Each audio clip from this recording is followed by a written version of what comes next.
Okay, thanks for joining me for another episode of Talking Headstones. Today we'll be visiting the locations and the grave of Anita Cobby. I thought long and hard about doing this because of what happened to her, and I am not going to go into the details of what happened to her. I think most people already know, and if you don't, you can Google it and you can find out yourself, because it's just horrific what happened to her, and I don't want to go into that. I just want to show where she's at, what happened to her, and mainly because I was watching on YouTube, it was I think the 20 or the 30 year reunion, or not a reunion, the 30-year anniversary of her death, and they showed an old clip of her dad saying he just never wanted his daughter to be forgotten. So this is my way of keeping her memory alive.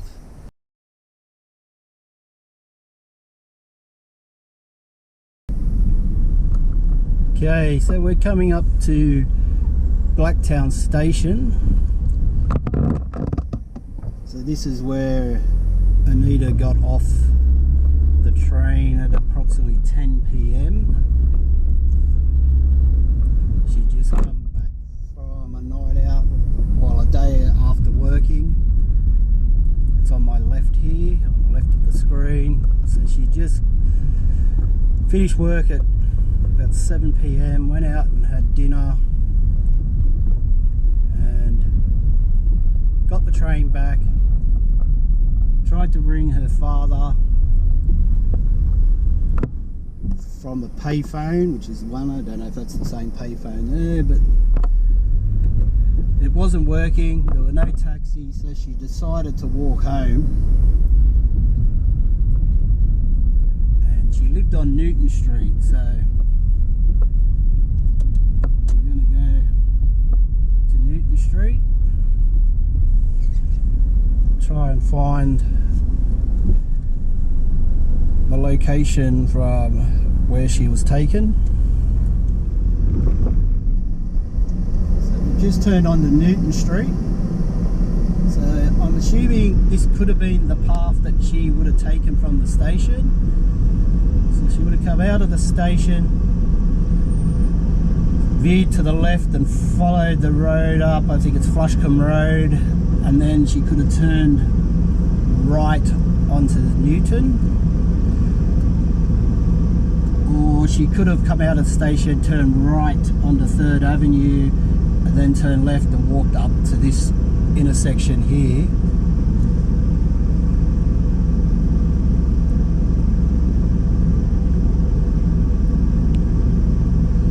We're going to see if we can find the location where she was actually taken from.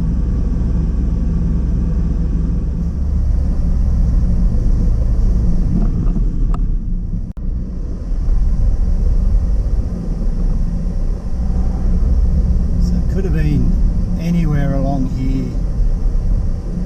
I'll put this picture up of the actual location, but it's a bit hard. Like I said, it's 36 years, it's a bit hard to sort of see the exact location. But it was along this road that the grubs picked her up in the white HT Holden.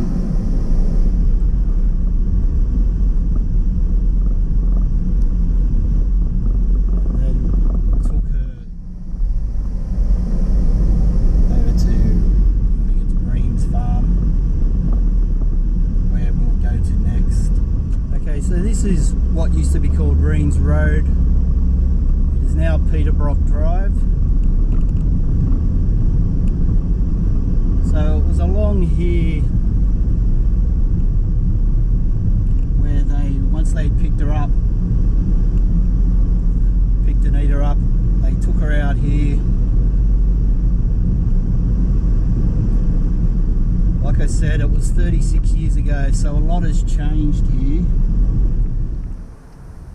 So So I'm at the location on Reen's Road. If you look over, I've put a photo up, if you look over there you can see those two telegraph poles which are in the photo.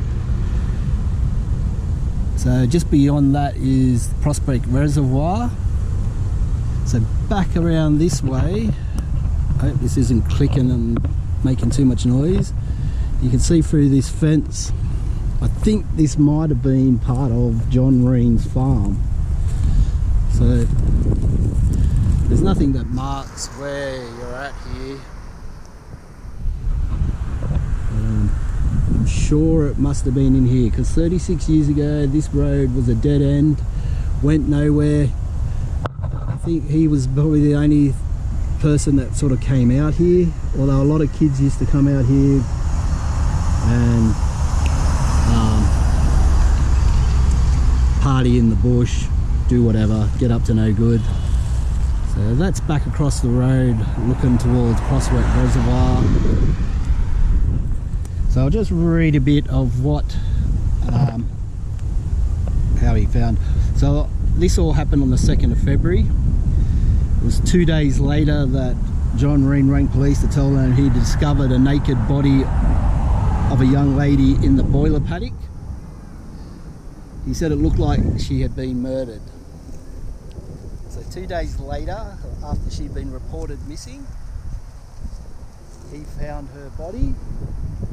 And I'm assuming it is in this bushland somewhere. Not sure why it was called the boiler paddock. Maybe he had a machinery on this bit of land. So I'm imagining this fence was not here back then. It must have been a smaller, just a barbed wire fence, like waist high.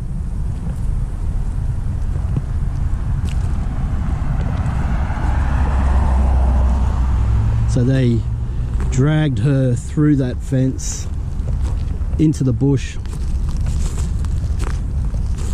and did the most despicable acts known to mankind.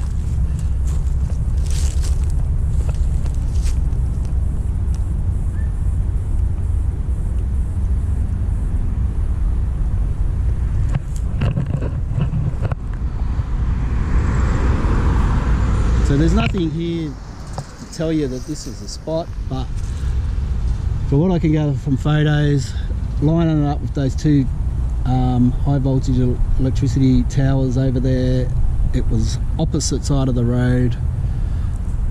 So I can only assume it was in here somewhere.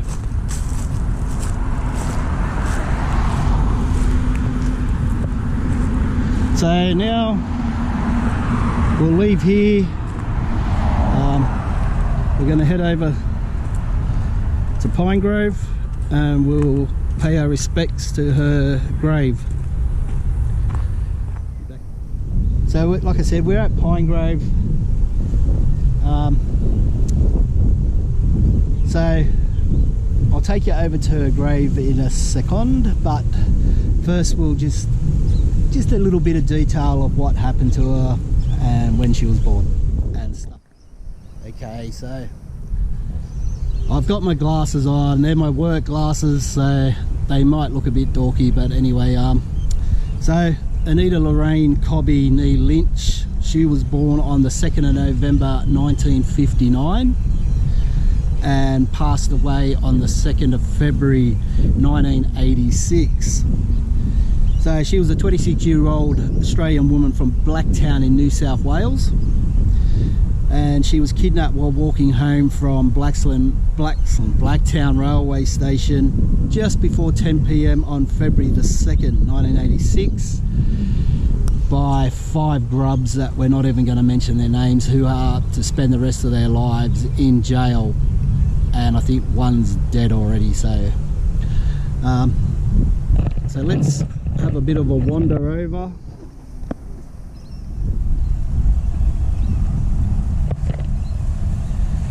So she worked that day. She started, I hope this wind isn't ruining my microphone or the audio. So she started work at 7 p.m. She was a nurse. She was a former beauty queen. She was Miss Western Suburbs in 1979, and which put her into the Miss Australia competition. So she went to work as a nurse in the city, started at 7, I think she finished at 3, and then she went out with some work colleagues for dinner in Surrey Hills, I believe, and from there she caught the train home to Blacktown, from the city to Blacktown, got in just before 10. She tried to use the payphone to ring her dad, but the payphone wasn't working. So then she tried to get a taxi. There were no taxis available, so she made the walk home, which I believe was not that far, half an hour walk, which I've already shown you the route that she took. So she started the walk. She got picked up. Well, she didn't get picked up. Car pulled up. The guys started telling her to get in the car. Someone that lived nearby actually heard the commotion and went out and saw them putting her forcefully into the car. He gave chase, but he couldn't keep up with them. He went back home, he rang the police, and then his sister and boyfriend arrived. They then got in the car and followed, or tried to find where they went, and they went out to Reen's Road, where they saw a car parked on the side of the road. They didn't think it was the car, but they got out anyway. He had a spotlight, he shone it into the bushes where the cowards hid from him. They couldn't see anything, so they thought, oh well, let's just go back home. So they did. Yeah, so then 2 days later, the John Reen, I think, found a body on his farmland in the boiler paddock. So we're at the site now of her grave, so we'll just pan around and you can see her grave.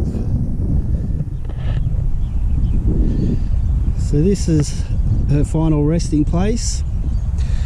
Anita Lorraine Cobby, 1959 to 1986. Her light shines forever. Also here are her parents. So we've got her dad Gary Bernard Lynch, 1918 to 2008. Beloved husband of Grace Pegg, devoted father of Anita and Catherine, cherished granddad of Cameron and Oliver, always in our hearts.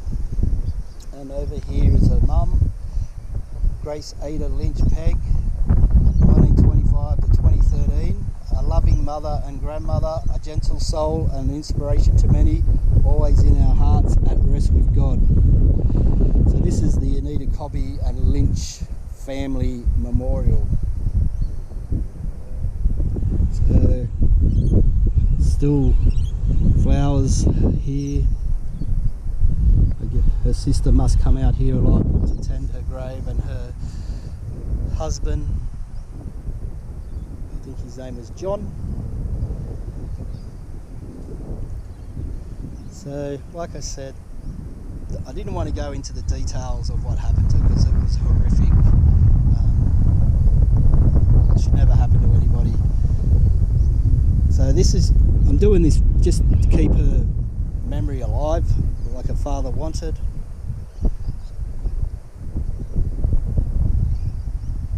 So that's about it from here. My grandmother's buried here as well. She's back straight down that way in front of us somewhere. So I'm going to stop and pay my respects to my nan. So I hope you've enjoyed this video. If you haven't subscribed yet, please consider doing so. Subscribe and like. And I'll I'm going to keep making more videos at different places about different people, different historical sites. So until next time, rest in peace, Anita and Gary, and your mum Grace, or Peg as she was known, and I'll see you next time.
So we just stopped. This is a reserve that they've named after Anita. It's on Douglas Road at Blacktown. So it's nice that they put something here to remember her, because that's what her father always wanted. He wanted her to never be forgotten.